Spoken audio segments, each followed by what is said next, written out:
Hey everybody, I'm new to this YouTube thing, so y'all just have to bear with me. Hi, my name is Cassie and I'm a writer. Ask me about my book. I'll be starting a video series on what it's like for a first-time unknown self-publishing author to make it to the bestseller list. Because I will be there, mark my words, I'm calling it with this first video. My series is going to be entitled, The Hardest Thing for an Unknown Author is to be Known. And the first video will be an introduction answering the burning questions on all of our minds. Who am I? Why did I write a book? What is my book about? Where did it come from? Why should I read it? Where can I check it out? Where can I buy it? I will introduce myself and talk about my controversial psychological thriller, Adoptive Personality. I will tell you how the idea started and where it went and why. And then I'll talk about what it is that's controversial about my book. And I will tell you why I wrote it that way. I'll make you understand the necessity of my storytelling and why it's so worth it for you to get your own copy. When I start off with, hi, my name is Cassie and I'm a writer, it makes me feel like all the readers in cyberspace are answering me with, hi, Cassie, in unicism.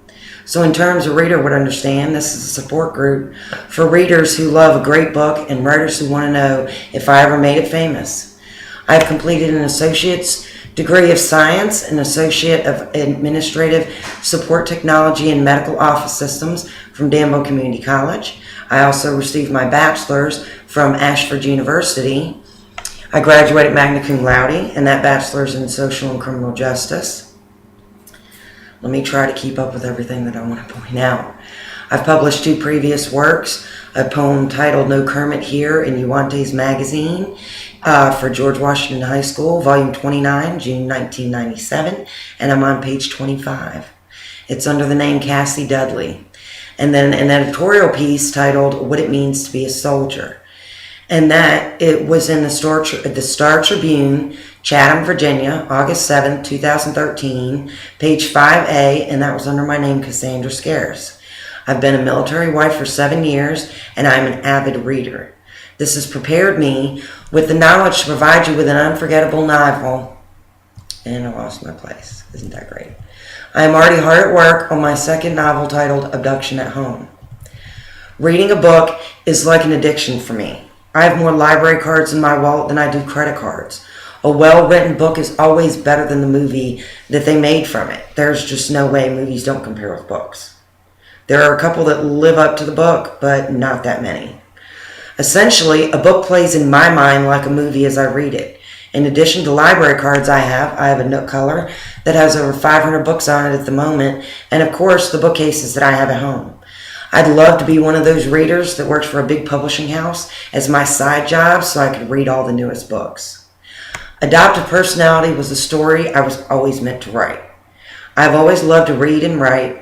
I get that from my mother, who had wall-to-wall overflowing bookcases of all types of genres. I learned that the hard way. Oh, I skipped my place.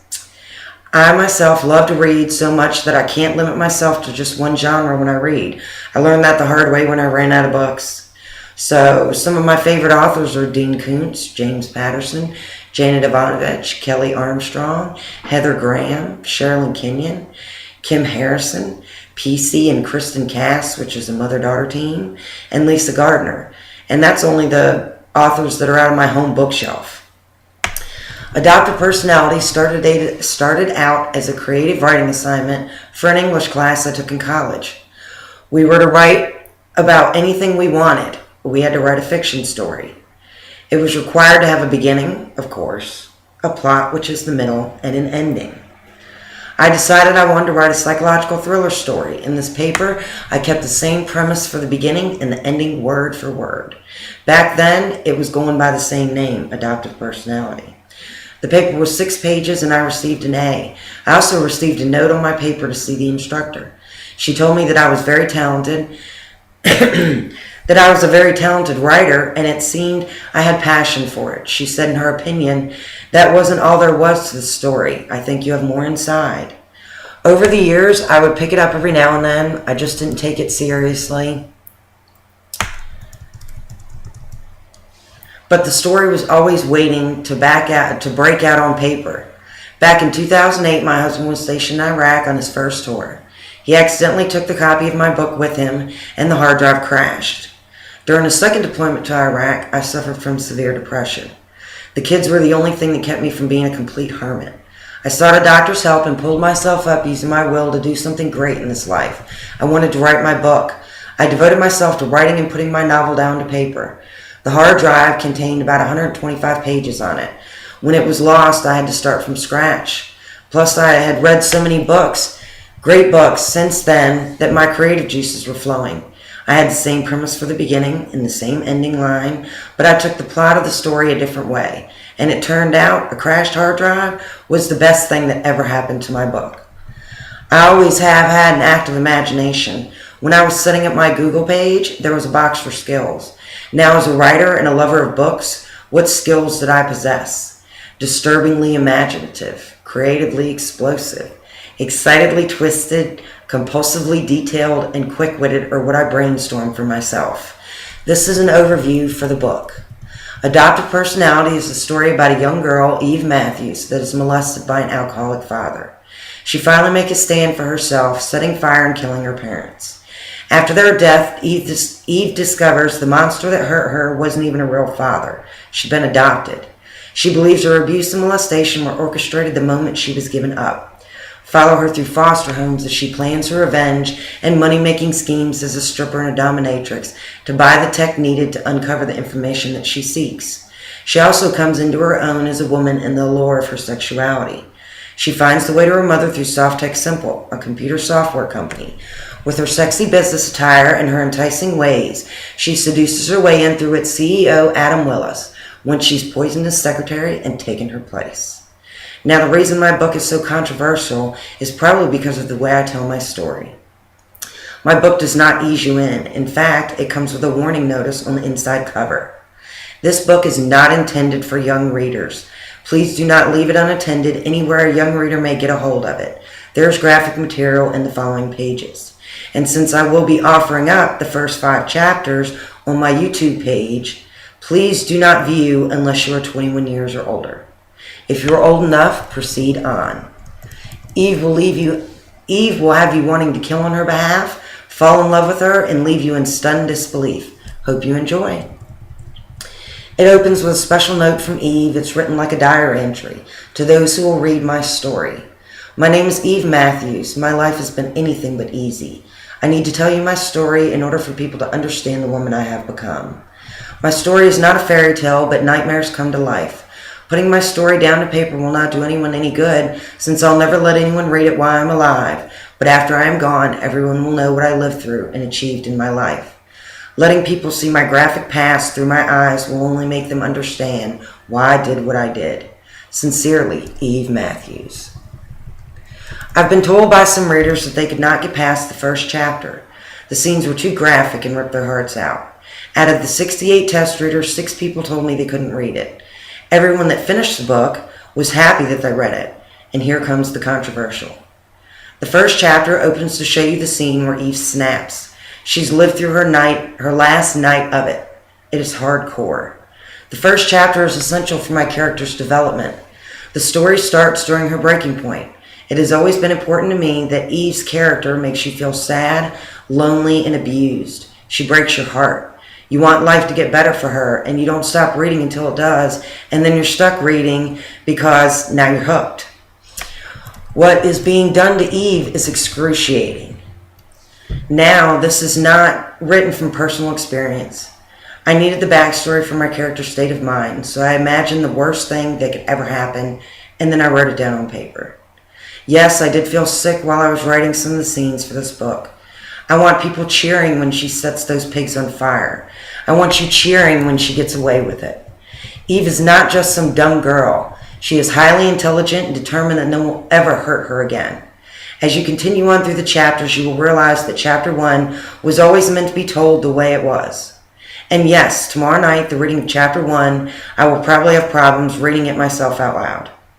As the chapters progress, you will learn that Eve is being entered into the foster care system. She also learns that she was adopted. She feels hurt and betrayed. She was abused that long, and he wasn't even her father. She's determined to find out who her birth mother is and the reason behind being given up. But in order to do that, she needs equipment. She can't hack adoption records with a library computer. She also has to teach herself those skills and all that money that's required just to carry through with that. She decides that she's going to take charge of her life. She's going to get fit, gather information she needs, and the confidence her plan is going to require. She proves that by asserting her independence as well as her sexuality when she takes on her foster brother, who is also a bully at her school spreading rumors, that's when the fun really begins. I think this may have been one of my favorite parts to write, the cafeteria scene. She cons her way into a job as a stripper at Barely There. I had lots of fun naming all the places Eve travels to. In order to get the job, she had to look the part, so she went shopping at Final Fantasy for all the essentials. As she goes through life, she starts to understand the power she has over the opposite sex and how she can accomplish anything. But she gets tired of the stripper life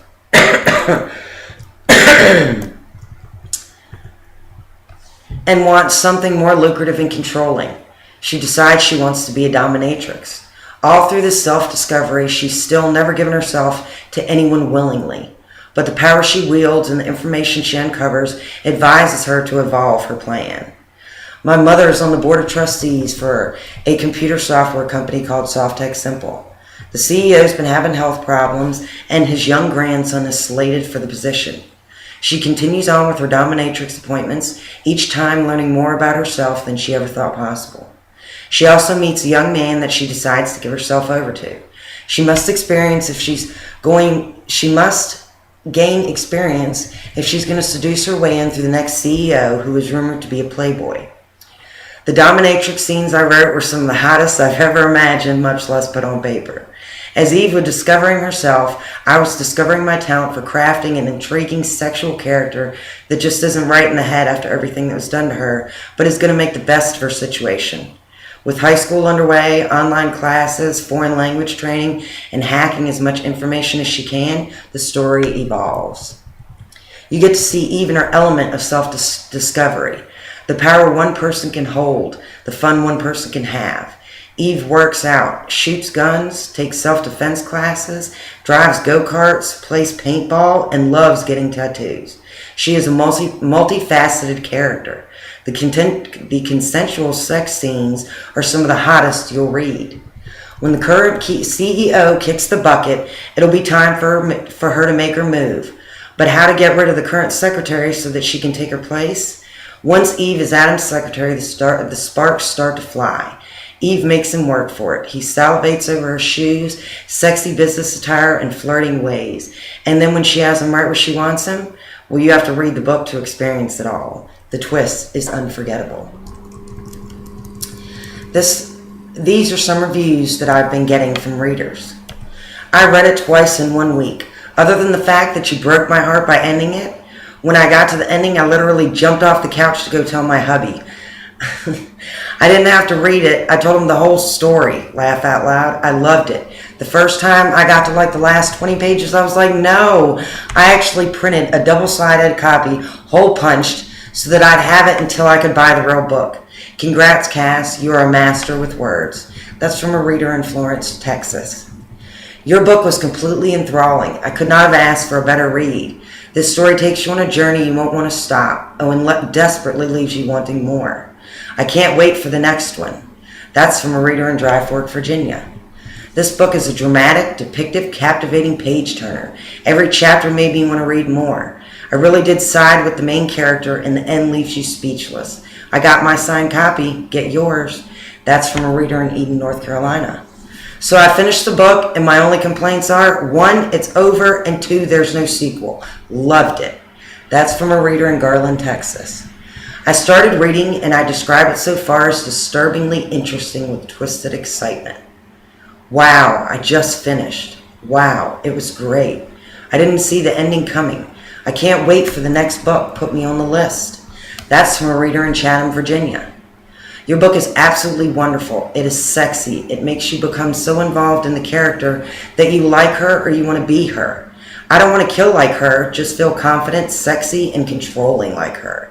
This character, Eve, is so intriguing that I want to be her. Laugh out loud. I am so deeply involved in this story, it is unreal. I lose myself in the story and forget about everything else. It's bittersweet. I want to finish it, but yet I never want it to end. The ending was definitely a twist. Wasn't expecting that. It was like no other book I've ever read. It had me wanting more. But it had to end with something, unfortunately, and it was perfect. Absolutely perfect. I cannot wait to read your next book. That's from a reader in Asheville, North Carolina. Girl, I haven't been able to put your book down. I was late for work yesterday because I couldn't stop reading. I loved it, girl. Oh my God, I just finished your book. That was really good. I didn't expect that ending at all. LOL. I told my husband I didn't want the book to end. It was so good. I'm so looking forward to your next book. That's from a reader in Ringgold, Virginia. Okay, so I'm just getting to the number 2 family. And I just wanted to say that since you named the mom after me, she better not be too crazy. I'm just kidding with you. I do want you to know that I love this book so far. You've done a great job laying the layers of this poor girl's life and making me feel like I know her. You know I love to read, so when I can sit down and stay awake long enough, I'm unable to put it down until it gets so late that I have to go to sleep. That's from a reader in Fayetteville, North Carolina. Fantastic book. This book will keep you on the edge from start to finish, and never underestimate the powers of a woman. We will always come out on top. I've read this book 3 times and it thrills me more each time. Are you done with the next one yet? That's from a reader in Disputana, Virginia. So my pitch to you is log in. Listen to the first 5 chapters, controversy and all. Talk about it on social media. Request a teaser for yourself to pass along in email. Visit my Facebook page. Watch my videos on YouTube. Visit my website when it's up and running. Buy your own signed copy.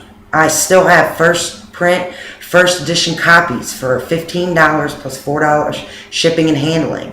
Or you can get a digital version right away that opens on most all devices for $6.99. You can pay by check or cash through Bank of America, Chase Quick Pay, PayPal, Money Order. You can get it at the DCC bookstore in Danville, Virginia. I'm trying to find a way to accept every type of payment, but I'm just starting out and I'm learning. So leave me a comment or a video request. I welcome it all, even the controversial. And tune in tomorrow for Chapter 1.